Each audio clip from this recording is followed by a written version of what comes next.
నమస్తే, welcome to TV 999 news. ముందుగా headlines.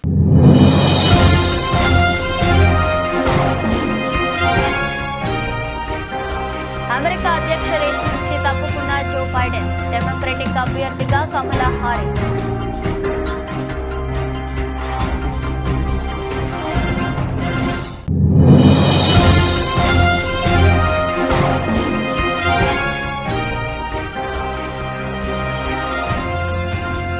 ప్రపంచ ప్రముఖుల ఫ్యాషన్ షో ఆకట్టుకుంటున్న మాస్క్ ట్వీట్.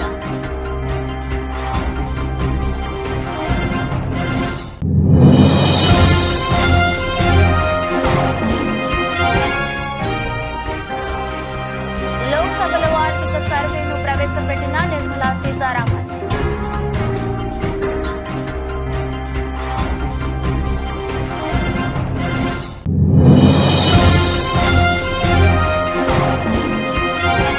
సొంత చిన్ననాన్నను చంపేసినప్పుడు ఢిల్లీలో ధర్నా ఎందుకు చేయలేదు? జగన్ను ప్రశ్నించిన షర్మిల.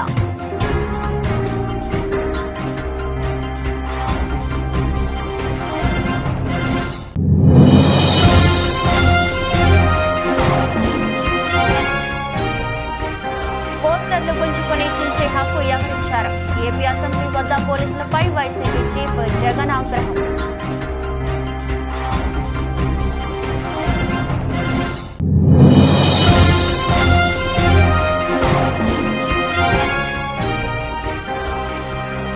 అల్లు అర్జున్తో పోటీ పడనున్న రామ్ చరణ్, క్రిస్మస్ బరిలో గేమ్ చేంజర్.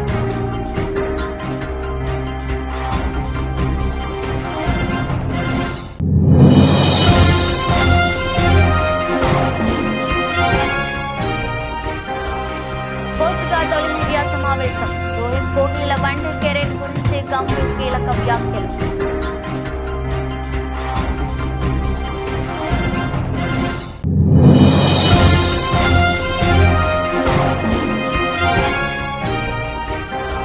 దిగొస్తున్న బంగారం ధర వరుసగా 4వ రోజు తగ్గిన గోల్డ్ రేట్. తెలుగు రాష్ట్రాల్లో ఎంతంటే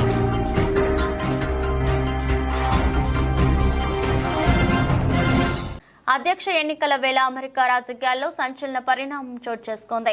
అధ్యక్ష ఎన్నికల బరి నుంచి ప్రస్తుత అధ్యక్షుడు డెమోక్రటిక్ పార్టీ నేత జో బైడెన్ తప్పుకున్నారు.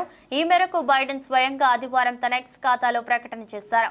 దేశంతో పాటు డెమోక్రటిక్ పార్టీ ప్రయోజనాల కోసం అధ్యక్ష ఎన్నికల నుంచి తప్పుకుంటున్నట్టు ప్రకటించిన 81 ఏండ్ల బైడెన్ దేశ అధ్యక్షుడిగా 2025 జనవరి వరకు ఉన్న తన పూర్తి పదవీ కాలం కొనసాగుతానని స్పష్టం చేశారు.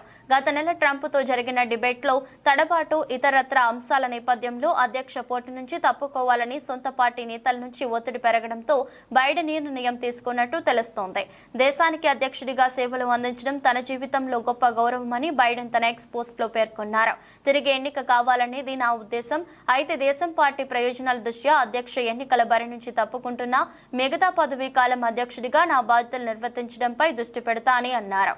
1987లో మొదటిసారి అమెరికా అధ్యక్ష పదవికి పోటీ చేసి ఓడిపోయారు.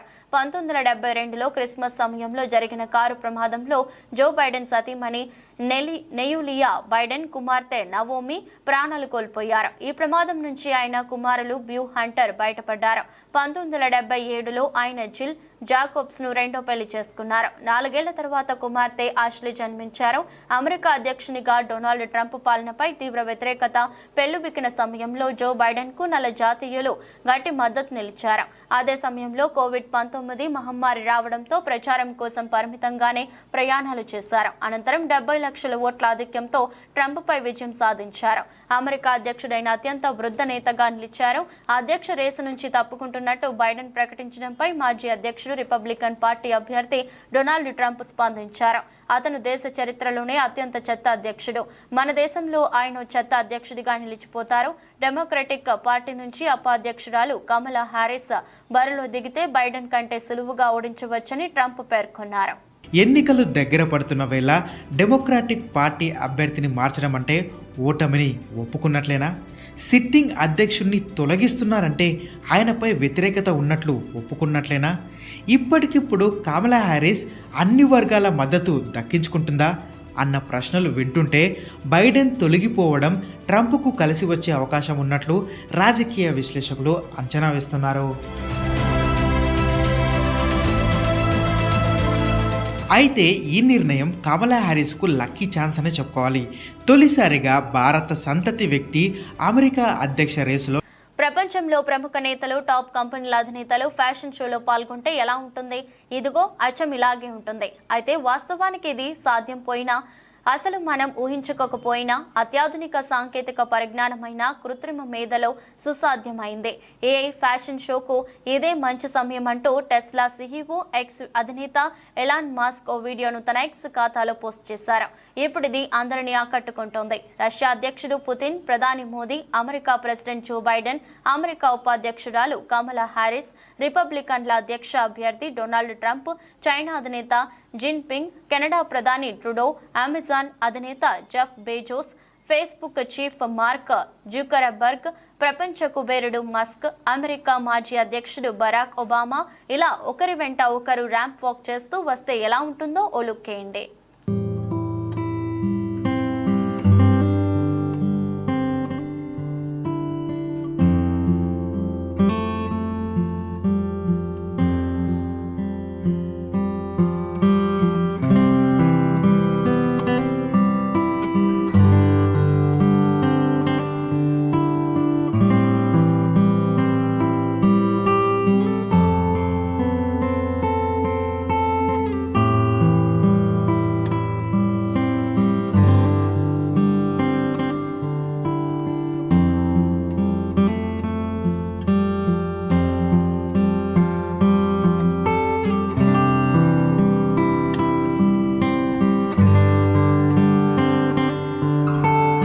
పార్లమెంట్ బడ్జెట్ సమావేశాలు సోమవారం ఉదయం 11 గంటలకు ప్రారంభమయ్యాయి. కేంద్రంలో ఎన్డీఏ సర్కారు మూడోసారి కొలువుదీరిన తర్వాత తొలిసారి బడ్జెట్ ను ప్రవేశపెడుతున్నారు.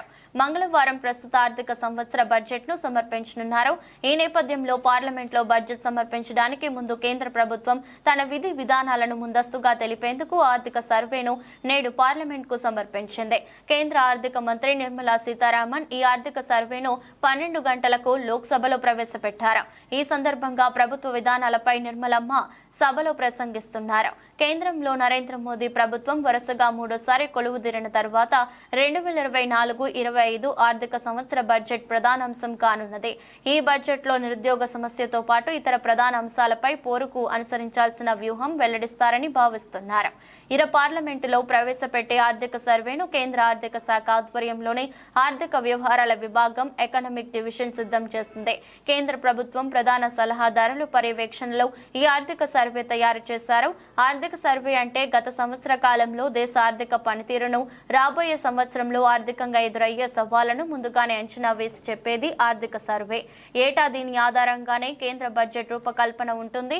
ఆర్థిక మంత్రిత్వ శాఖ రూపొందించే ఈ సర్వే రానున్న రోజుల్లో దేశం ముందున్న సవాళ్లు, వాటిని ఎదుర్కోవడానికి తీసుకోవాల్సిన చర్యలను ముందుగానే అంచనా వేసి పలు సూచనలను చేస్తోంది. దేశ ఆర్థిక వ్యవస్థ ఏ విధంగా ఉందనే విషయాన్ని స్పష్టంగా తెలియజేస్తుంది. కేవలం దేశ ఆర్థిక పరిస్థితులను తెలియజేయడమే కాకుండా ప్రధాన రంగాలైన వ్యవసాయం, పారిశ్రామికోత్పత్తి, మౌలిక సదుపాయాలు, ఎగుమతి దిగుమతులు, విదేశీ మారక నిల్వలు, నగదు చెలామణి, ఉద్యోగాలు, ధరల పెరుగుదల వంటి అంశాలను కూడా వివరిస్తోంది. ప్రభుత్వ విధాన నిర్ణయాలు, వాటి వల్ల కలుగుతున్న ఫలితాలను కూడా విశ్లేషిస్తోంది. బడ్జెట్ కు ముందు ఆర్థిక సర్వేను పార్లమెంట్ లో ప్రవేశపెట్టడం ఎన్నో ఏళ్లుగా ఆనవాయితీగా వస్తోంది. 1950-51 నుంచి యూనియన్ బడ్జెట్ తో పాటు ఆర్థిక సర్వేను పార్లమెంట్ లో ప్రవేశపెట్టేవారు. అయితే 1960వ దశకం నుంచి కేంద్ర బడ్జెట్ సమర్పించడానికి ఒక రోజు ముందు ఆర్థిక సర్వేను పార్లమెంట్ లో ప్రవేశపెడుతున్నారు. శ్రీమతి Nirmala Sitharaman. Sir, with your permission, I rise to lay on the table a copy each of the following papers, both in Hindi and English versions. Economic Survey 23-24, Economic Survey 23-24 Statistical Appendix. Item number 4. ఏపీలో హత్య రాజకీయాలకు వ్యతిరేకంగా ఢిల్లీలో ధర్నా చేస్తామంటూ YSR Congress party అధినేత YS Jaganmohan Reddy చేసిన ప్రకటనపై Congress party రాష్ట్ర అధ్యక్షురాలు వైఎస్ షర్మిల ఘాటుగా స్పందించారు. సోమవారం విజయవాడలో పార్టీ కార్యాలయంలో ఆమె మీడియాతో మాట్లాడుతూ శాసనసభ సమావేశాల నుంచి తప్పించుకునేందుకే జగన్ ఢిల్లీ వెళ్తున్నారని ఆరోపించారు. జగన్ హత్య రాజకీయాలు చేశారని, ప్రత్యేక హోదాను బీజేపీకి తాకట్టు పెట్టారని, విశాఖ స్టీల్ ప్లాంట్ ను కాపాడలేకపోయారని విమర్శించారు. వైఎస్ జగన్మోహన్ రెడ్డి గారు హత్య రాజకీయాలు, గొడ్డలి రాజకీయాలు చేశారు. హత్య చేయించిన వారితో భుజాలు రాసుకుని తిరిగారు. సొంత చెల్లెళ్లకే వెన్నుపోటు పొడిచారు. ప్రత్యేక హోదాను బీజేపీకి తాకట్టు పెట్టారు. ఢిల్లీలో ధర్నా చేస్తారా? ప్రత్యేక హోదా కోసం ఎందుకు ధర్నా చేయలేదు?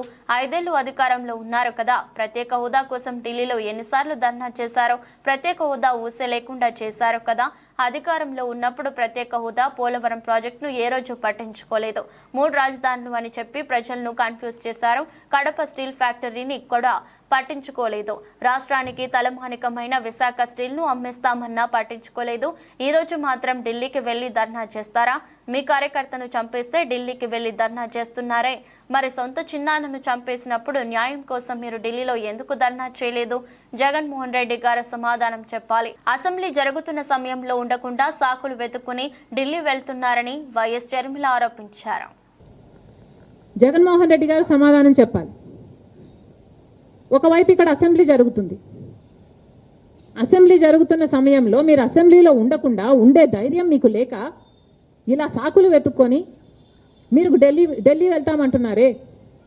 అంటే అసెంబ్లీలో ఏ బిల్లు ప్రవేశపెట్టినా అది ప్రజలకు వ్యతిరేకమైన అది పాస్ అయిపోవాలనా? మీరున్నదే 11 మంది. కనీసం ఆ బిల్స్ మీద డిస్కషన్ మీకు అవసరం లేదా? మీరు కొట్లాడాల్సిన అవసరం లేదా? ఏం ఆలోచన చేస్తున్నారు జగన్మోహన్ రెడ్డి గారు? అసలు ఈ వెనుకొండలో జరిగిన హత్య కూడా పొలిటికల్ మర్డర్ ఇది కానే కాదు, ఇది వ్యక్తిగత మర్డర్ అని కూడా అంటున్నారు కదా.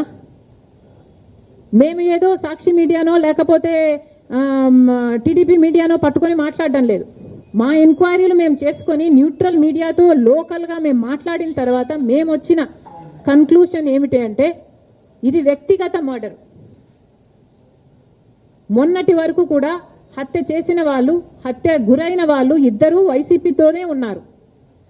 మరి అలాంటప్పుడు ఇది పొలిటికల్ మర్డర్ ఎలా అవుతుంది? ఈ పొలిటికల్ మర్డర్ అని మీరు చెప్పి మీరు ఢిల్లీకి వెళ్ళి ధర్నా చేస్తున్నారా? దేనికి?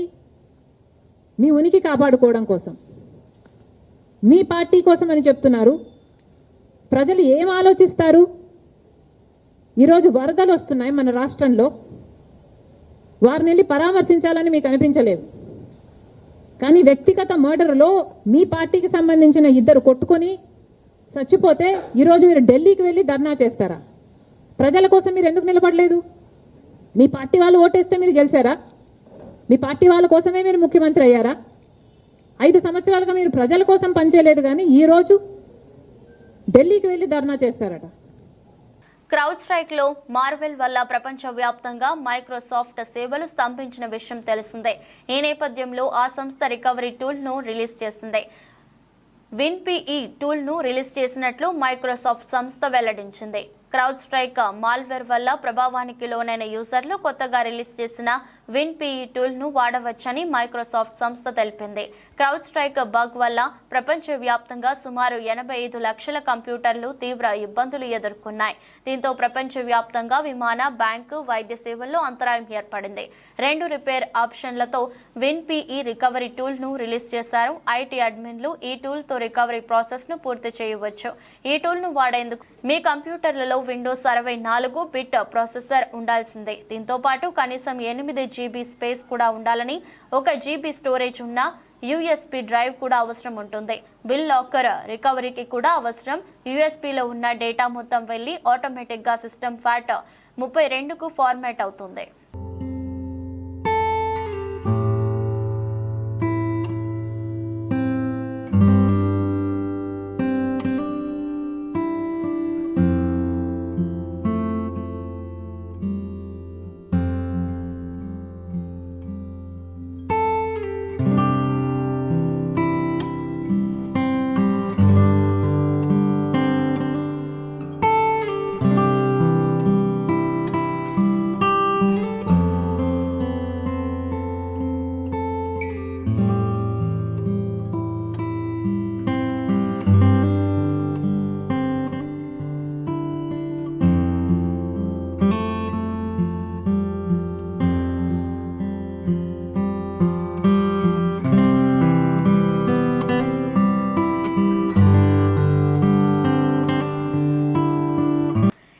అసెంబ్లీ వద్ద పోలీసుల తీరుపై వైసీపీ అధినేత జగన్ ఆగ్రహం వ్యక్తం చేశారు. పోలీసుల జులుం ఎల్లకాలం సాగబోదని, ఈ విషయాన్ని గుర్తుపెట్టుకోవాలని హెచ్చరించారు. ఆంధ్రప్రదేశ్ అసెంబ్లీ సమావేశాలు సోమవారం ఉదయం ప్రారంభమయ్యాయి.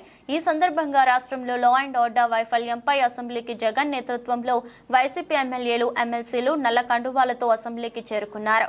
సేవ్ డెమోక్రసీ నినాదాలు చేస్తూ ప్లెకార్డులతో లోపలికి వెళ్లేందుకు ప్రయత్నించారు. అయితే గేటు వద్ద వారిని పోలీసులు అడ్డుకున్నారు. ప్లెకార్డులు ప్రదర్శించొద్దంటూ వాగ్వాదానికి దిగారు. ప్లెకార్డులను లాక్కొని చించేశారు. దీంతో పోలీసులపై జగన్ ఆగ్రహం వ్యక్తం చేశారు. అధికారం ఎవరికి శాశ్వతం కాదు, ప్రజాస్వామ్యాన్ని కాపాడటం ముఖ్యం. రాష్ట్రంలో అరాచక పాలన సాగుతుంది. పోలీసుల వైఖరి అత్యంత దారుణంగా ఉంది. పోస్టర్లు గుంజుకొని చించే హక్కు ఎవరికిచ్చారు? పోలీసులు ఉన్నది ప్రజాస్వామ్యాన్ని కోని చేయడం కోసం కాదు. పోలీసుల జులుం ఎల్లకాలం సాగబోదు. ఈ విషయాన్ని పోలీసులు గుర్తుపెట్టుకోవాలంటూ హెచ్చరించారు. ఈ క్రమంలో అసెంబ్లీ గేటు వద్ద కాసేపు ఉద్రిక్తత నెలకొంది. అయితే జగన్ నిలదీత సభ ప్రారంభం కావడంతో కాసేపటికే నల్ల కండువాలతోనే వైసీపీ సభ్యులను పోలీసులు లోపలికి అనుమతించారు.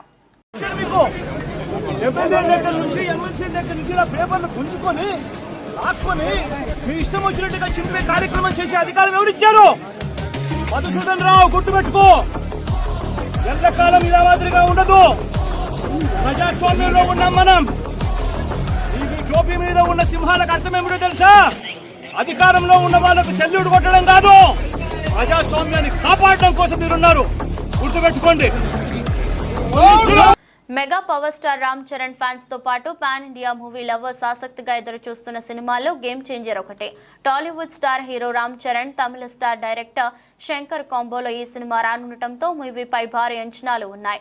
పొలిటికల్ బ్యాక్ డ్రాప్ లో వస్తున్న ఈ సినిమాను భారీ బడ్జెట్ తో శ్రీ వెంకటేశ్వర క్రియేషన్స్ బ్యానర్ పై దిల్ రాజు తెరకెక్కిస్తున్నారు. రీసెంట్ గా షూటింగ్ కంప్లీట్ చేసుకున్న ఈ చిత్రం ప్రస్తుతం పోస్ట్ ప్రొడక్షన్ పనుల్లో బిజీగా ఉంది. అయితే ఈ సినిమా విడుదల ఎప్పుడు అని రామ్ చరణ్ అభిమానులతో పాటు మూవీ ప్రేక్షకులు ఎదురు చూస్తున్న విషయం తెలిసిందే. అయితే వీరికి గుడ్ న్యూస్ తెలుపుతూ నిర్మాత దిల్ రాజు సాలిడ్ అప్డేట్ ఇచ్చాడు.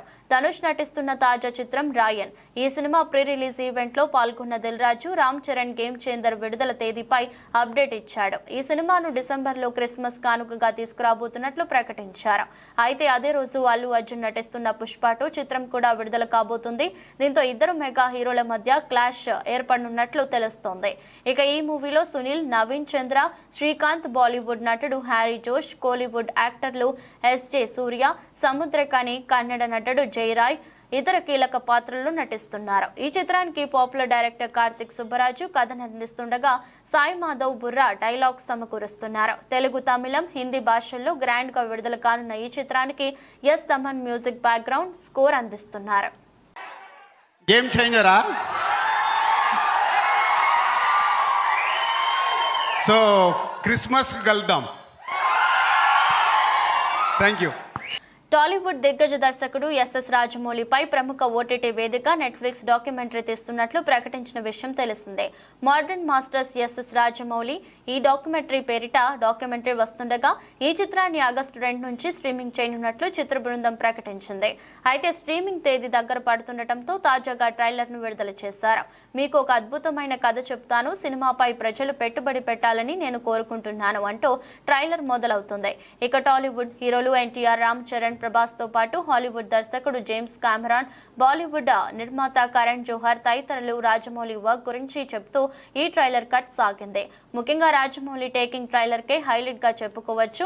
సినిమా అంటే పిచ్చి ఉన్న వారికి ఈ డాక్యుమెంటరీ పండుగ అని చెప్పుకోవచ్చు. ఇక ట్రైలర్ ను మీరు చూసేయండి. ఎస్ఎస్ రాజమౌళి గురించి ప్రత్యేక పరిచయం అవసరం లేదు.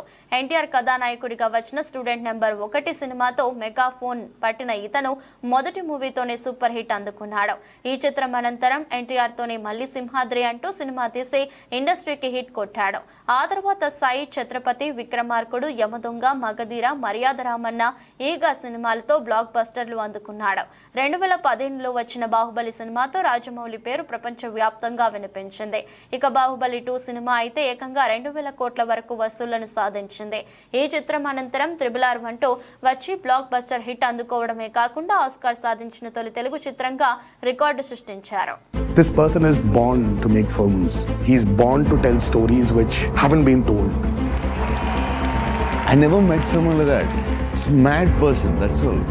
And he certainly has the respect to be able to do anything and work with anybody. Sometimes I'm shocked. I see myself as a third person when I see his films, when I'm working in it. He is absolutely in the bracket of legends and greats already.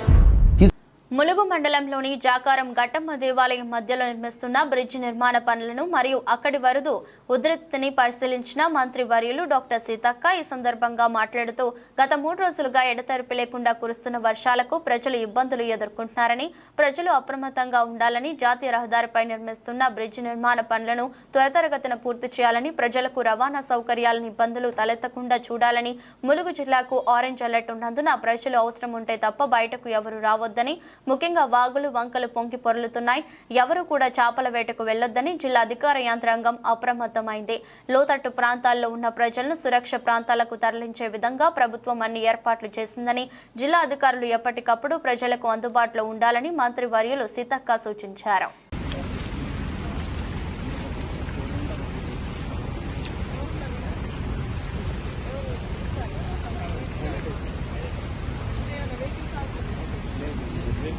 భారత జట్టు ప్రధాన కోచ్గా బాధ్యతలు అందుకున్న గౌతమ్ గంభీర్ మొదటిసారి media సమావేశంలో పాల్గొన్నారు. గంభీర్తో పాటు చీఫ్ సెలెక్టర్ అజిత్ అగార్కర్ కూడా హాజరయ్యాడు.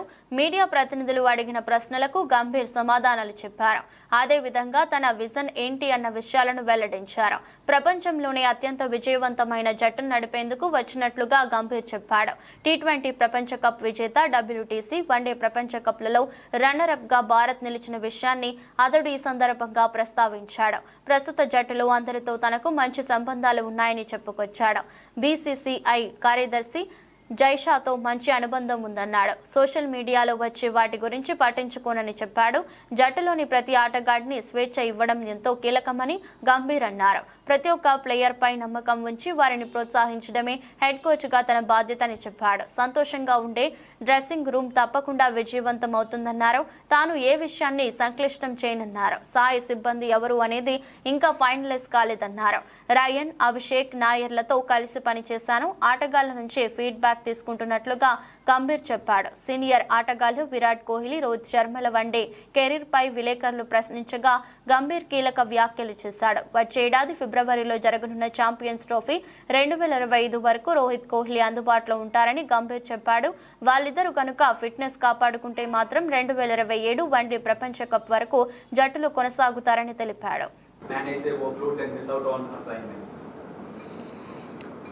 Look, I've said it before that workload management for someone like Jasprit Bumrah is important. But for a batter, if they can play consistently, if they're in good form, might as well just play all the games. And with now Rohit and Virat not playing T20 cricket, they only have 2 formats to look after. So I'm sure they're going to be available for most of the games. But yes, for Jasprit Bumrah, because he's one rare kind of a bowler which anyone would want, so it's our responsibility to try and have him fresh for most of the important games. That's why workload management, not only for Jasprit Bumrah, but for most of the fast bowlers becomes really, really important. బంగారం వెండి కొనుగోలుదారులకు good news. బంగారం వెండి ధరలు దిగొస్తున్నాయి. గడిచిన 4 రోజుల్లో 10 గ్రాములు 24 క్యారెట్ల బంగారంపై 1000కి పైగా తగ్గుదల చోటు చేసుకుంది. మరోవైపు కిలో వెండిపై 4500 పైగా తగ్గింది. తాజాగా ఇవాళ కూడా బంగారం ధర తగ్గగా వెండి ధర స్థిరంగా కొనసాగుతుంది. ఉదయం నమోదైన వివరాల ప్రకారం తెలుగు రాష్ట్రాలతో పాటు దేశవ్యాప్తంగా బంగారం వెండి ధరలు ఎలా ఉన్నాయో పరిశీలిద్దాం. తెలుగు రాష్ట్రాల్లో సోమవారం కూడా బంగారం ధర తగ్గింది. ఉదయం నమోదైన వివరాల ప్రకారం హైదరాబాద్, విజయవాడ, విశాఖపట్నంలో 22 క్యారెట్ల 10 గ్రాముల బంగారం ధర 67,700 కాగా 10 గ్రాముల 24 క్యారెట్ల గోల్డ్ ధర 73,850. దేశ రాజధాని ఢిల్లీలో 22 క్యారెట్ల 10 గ్రాముల బంగారం 67,850 కాగా 24 క్యారెట్ల 10 గ్రాముల బంగారం 74,000. ముంబై, కోల్కతా, బెంగళూరు నగరాల్లో 22 క్యారెట్ల 10 గ్రాముల గోల్డ్ ధర 67,700 కాగా 24 క్యారెట్లు 10 గ్రాముల బంగారం ధర 73,850. చెన్నైలో 22 క్యారెట్ల 10 గ్రాముల బంగారం ధర 68,250 కాగా 24 క్యారెట్ల గోల్డ్ ధర 74,450కు చేరింది. దేశవ్యాప్తంగా సోమవారం వెండి ధర స్థిరంగా కొనసాగుతుంది. ఉదయం నమోదైన వివరాల ప్రకారం తెలుగు రాష్ట్రాల్లోని ప్రధాన నగరాలైన హైదరాబాద్, విజయవాడ, విశాఖపట్నంలలో కిలో వెండి 96,000. దేశంలోని ప్రధాన నగరాల్లో వెండి ధరలను పరిశీలిస్తే చెన్నైలో కిలో వెండి ధర 96,000, కోల్కతాలో కిలో వెండి ధర 91,000, 500 వద్ద కొనసాగుతుంది. ముంబై, ఢిల్లీ ప్రాంతాల్లో కిలో వెండి ధర 93,150, బెంగళూరులో కిలో వెండి ధర 91,500 వద్ద కొనసాగుతుంది.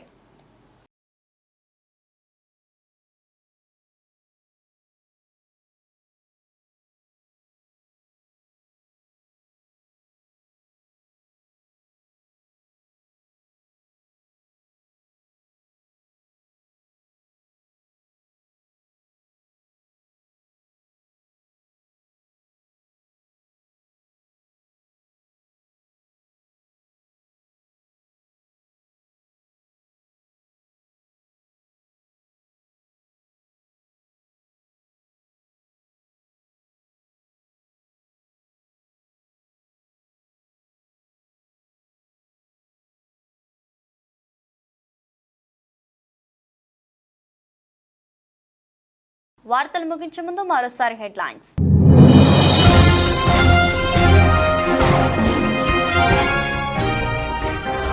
అమెరికా అధ్యక్ష రేసు నుంచి తప్పుకున్న జో బైడెన్, డెమోక్రటిక్ అభ్యర్థిగా కమలా హారిస్.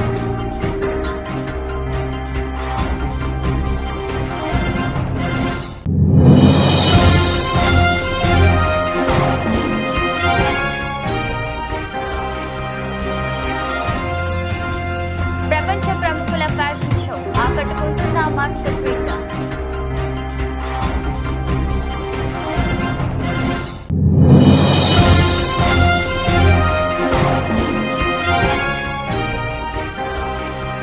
లోక్సభలో ఆర్థిక సర్వేను ప్రవేశపెట్టిన నిర్మలా సీతారామన్.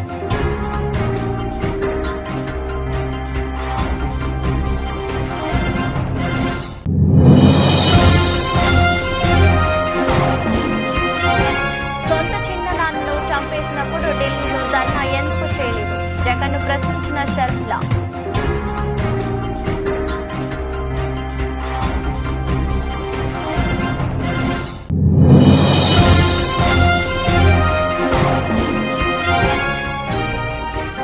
పోస్టర్లు గుంజుకొని చించే హక్కు ఎవరిచ్చారు?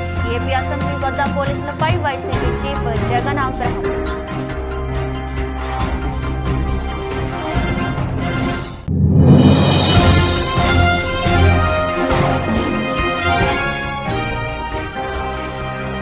అల్లు అర్జున్తో పోటీ పడనున్న రామ్ చరణ్, క్రిస్మస్ బరిలో గేమ్ చేంజర్.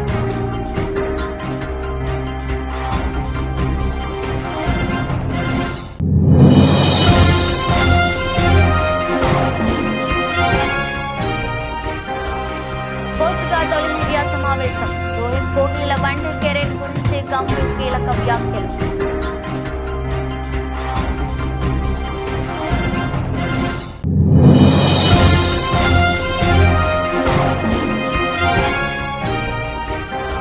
దిగొస్తున్న బంగారం ధర వరుసగా 4వ రోజు తగ్గిన గోల్డ్ రేట్. తెలుగు రాష్ట్రాల్లో ఎంతంటే